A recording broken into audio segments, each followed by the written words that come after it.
अगर आप भी चाहते हैं हमारे चैनल के ऑडियो वीडियो सबसे पहले आप तक पहुंचे, तो चैनल को सब्सक्राइब जरूर करें और हाँ, साथ में बेल आइकन को दबाना ना भूलें।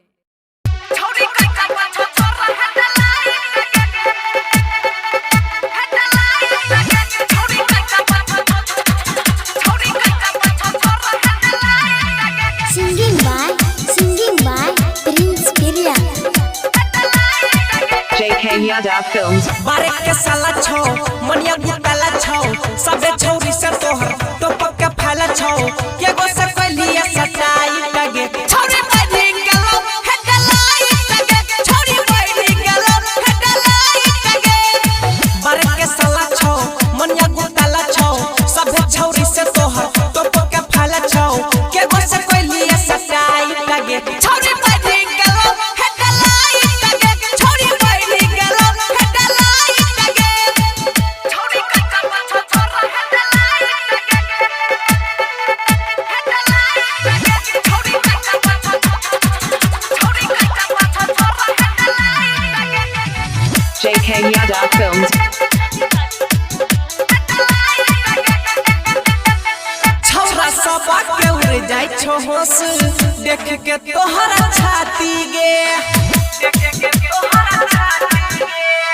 छौरा सब के उड़ जाय छो होश देख के तोहरा छाती गे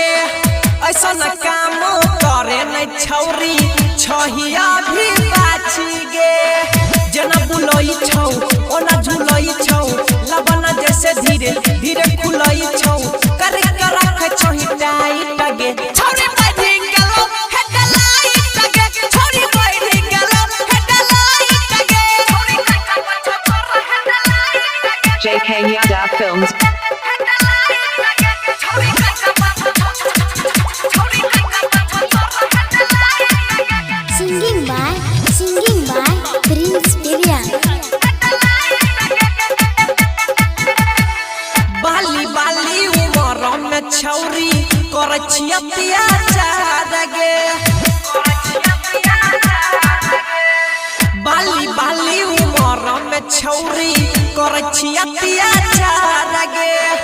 ये न चला तौता पहिले बन भिए साटार गे छौरा पीर सा वाला गए छौ